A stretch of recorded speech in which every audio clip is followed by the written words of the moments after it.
Becca, my mother-in-law's voice grated against my patience like nails on a chalkboard.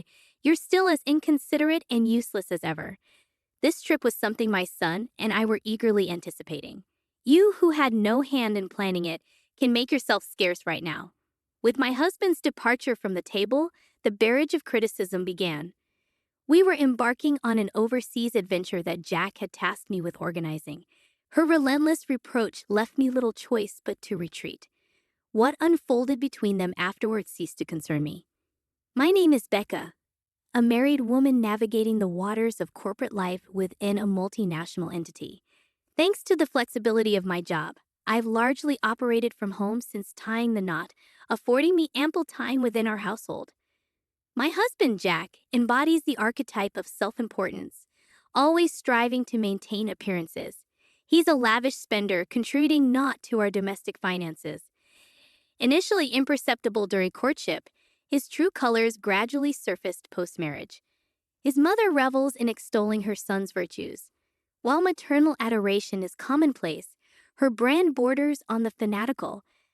I anticipated some level of maternal bias and was prepared to endure it, but her unyielding demeanor and disregard for dissenting views, even from her husband, are remarkable. She harbors a palpable disdain for me, punctuating every encounter with cutting remarks. She takes particular umbrage with my reliance on my husband's earnings. You're young. Get a real job, she chides incessantly.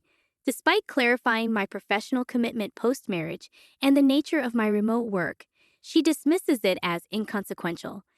To her, working from home equates to idleness, presuming I fritter away time gaming.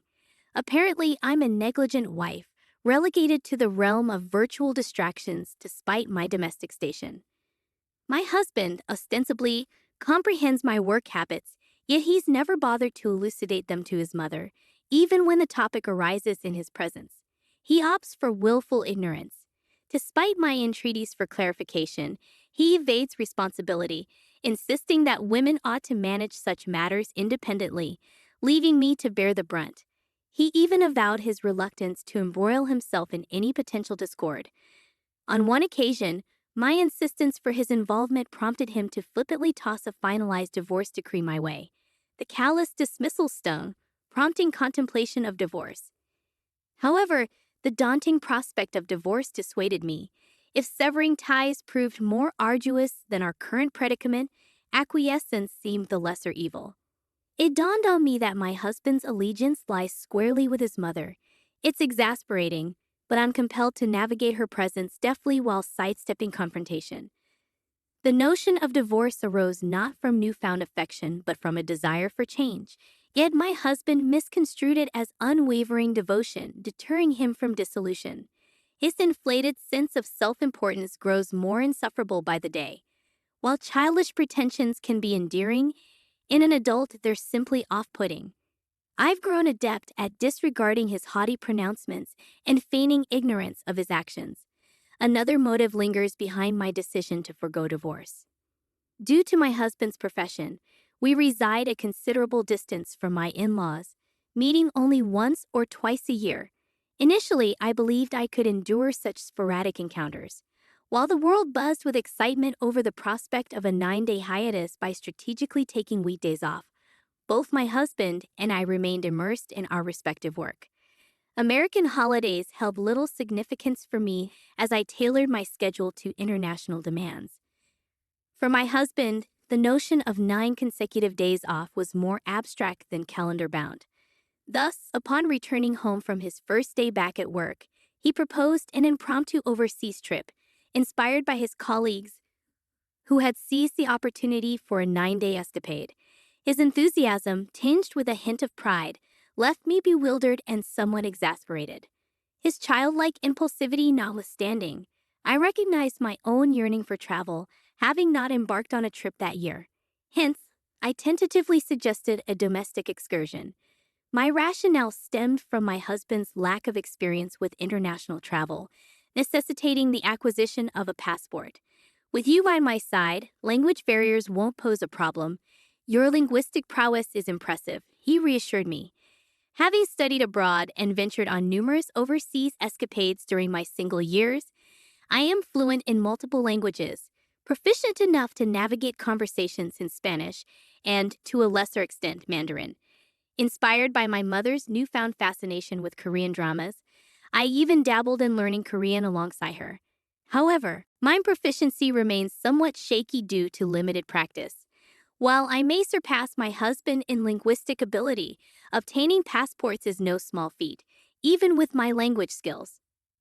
I quietly proceeded with the reservations, as per my husband's instructions, while also taking on the additional task of applying for passports, booking flights, and arranging hotel accommodations. Despite the considerable effort involved, I remained committed to executing my plan flawlessly, patiently fulfilling my husband's every request to craft the perfect itinerary. On the day of our overseas journey, my mother-in-law, blissfully unaware of the behind-the-scenes effort, gleefully remarked, just as I expected from my son, "It's a lavish trip abroad. We're flying business class, aren't we?" Given my husband's penchant for self-promotion, I could envision him affirming her assumptions, boasting about his role in orchestrating the trip. In reality, however, I bore the brunt of the arrangements, while my husband remained inert, leaving everything to me. To compound matters, both of them, with scant airport experience, wandered aimlessly as I navigated the procedures alone. Even as boarding time approached and I frantically searched for them, they showed little concern, instead attributing any inconvenience to my supposed desire to abandon them for personal amusement. The airport staff, noticing the chaos, offered to make a public announcement on my behalf, only to be met with blame from my husband and mother-in-law for not keeping them informed of the boarding gate. Despite the commotion, their lack of remorse was palpable as they insinuated that I had intended to leave them behind. Throughout the flight, they maintained relative tranquility, yet each summoning of a flight attendant proved to be both irksome and embarrassing. Several hours later, we finally touched down in our destination country, having completed the requisite immigration formalities and other procedures. Just as I began to relax, however, at last I looked forward to heading straight to the hotel and indulging in a well-deserved break.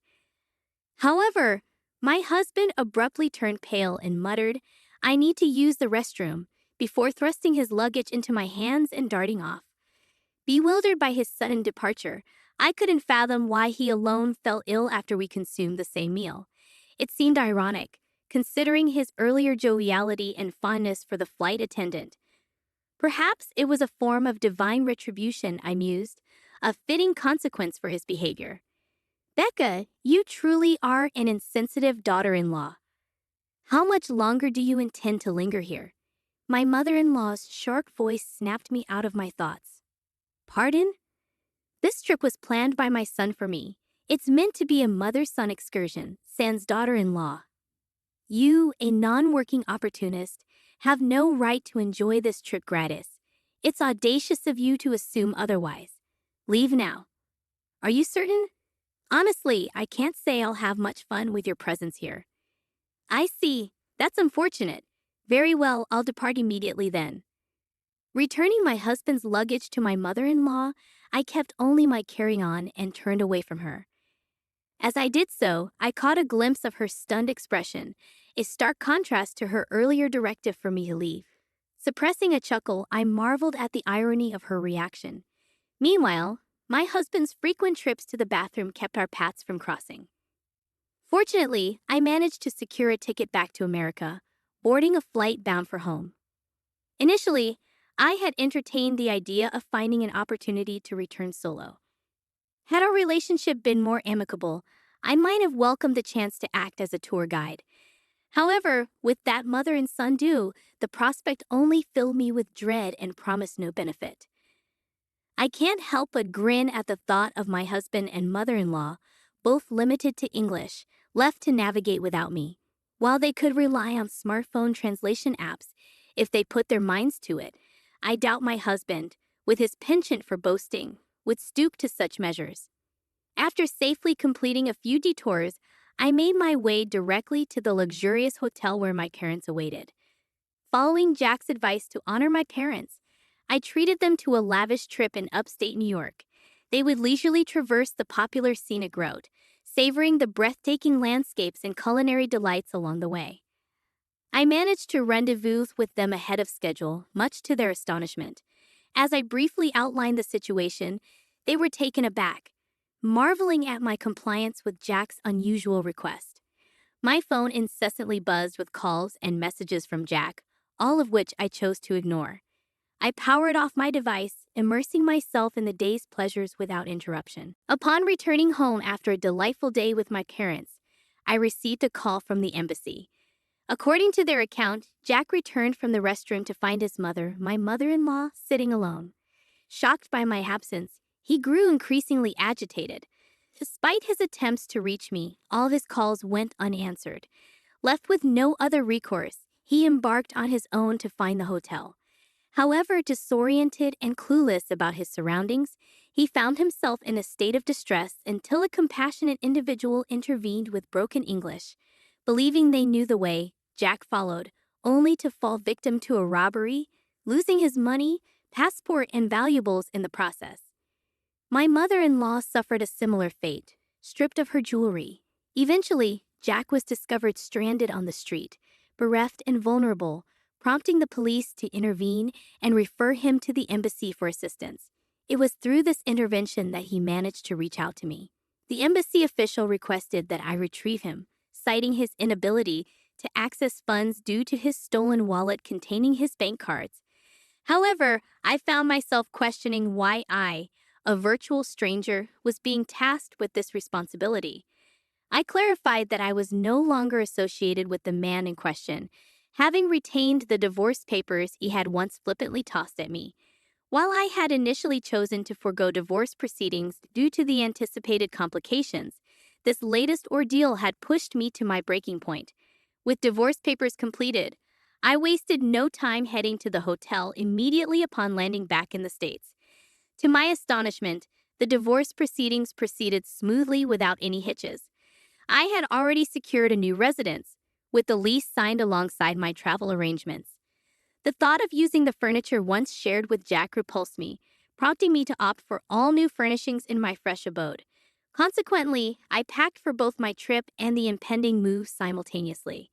All that remained were my work essentials and cherished wardrobe items to transport to the new place.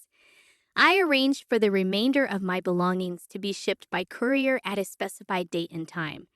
With no further inquiries from embassy staff, our conversation concluded.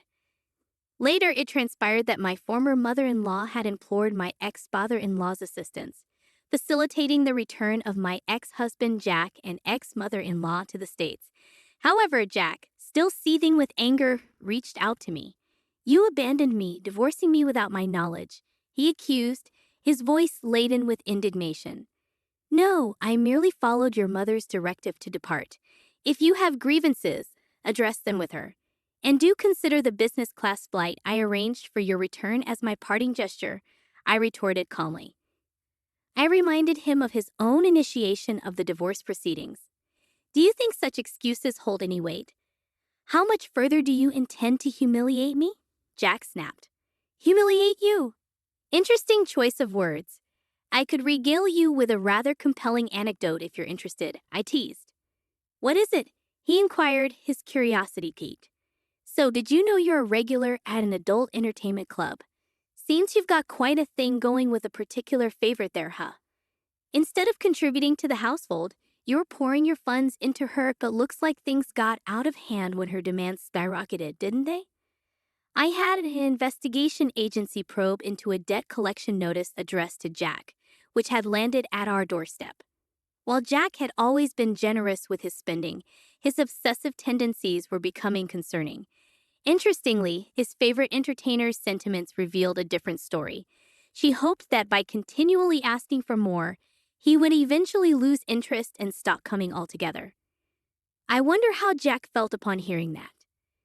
That's quite the embarrassing revelation, wouldn't you agree? Keep causing a scene or contacting me, and I'll have no qualms about airing your dirty laundry to your employer. Understood? For someone like Jack, whose pride was paramount, being spurned by the object of his affection would be an excruciating blow. The thought of such a humiliation becoming public would undoubtedly be mortifying. Jack, who had previously been confrontational, simply responded with a weak, understood, before abruptly ending the call. A few days later, my ex-father-in-law reached out to me. He disclosed that he, too, had severed ties with my ex-mother-in-law. While I initially saw no reason for his contact given our severed familial connection, it became apparent that he wished to expose my ex-mother-in-law's true colors, given the shared mistreatment we had endured at her hands. My former father-in-law, growing suspicious of his wife's activities, conducted an investigation during her absence and made a startling discovery. His retirement savings had been drained. The funds, it appeared, had been funneled into beauty treatments and cosmetic procedures. As someone not well versed in such matters, I remained completely oblivious to these developments. When pressed for a female perspective, I found myself at a loss, as I had failed to discern any noticeable changes. Perhaps the infrequency of our interactions, limited to once a year, rendered any alterations more pronounced. Nevertheless, I genuinely had not observed any significant transformations. In a moment of perplexity, I even queried my former father-in-law, "Are you certain these expenses were for beauty treatments?" Despite the substantial investment, there seems to be little discernible change. It appeared that any alterations were subtle, visible only to my former mother-in-law herself. It felt akin to pouring money down the drain. Predictably, my former mother-in-law, left destitute, sought refuge with her son Jack. However, Jack, once the pillar of the family, now finds himself drowning in debt following our divorce. He's even lost his apartment due to unpaid rent. Currently, both he and his mother reside in a dilapidated, drafty apartment. Despite their dire circumstances, his mother shows no inclination to seek employment and adamantly refuses to forego her beauty treatments. As Jack grapples with the daunting task of repaying his debts, the added burden of his mother's beauty expenses takes a toll. I've heard he's working tirelessly just to stay afloat. The pursuit of a grandiose facade, despite a diminishing quality of life, appears to persist unchanged. If they find contentment in their current circumstances, I won't interject. However, rumors have circulated suggesting a decline in the quality of the beauty treatments, resulting in a noticeable deterioration in her appearance. For my part, I value the tranquility of the present moment, where I can focus on enhancing my work without external pressures. This situation has prompted me to reconsider the importance of living within one's means.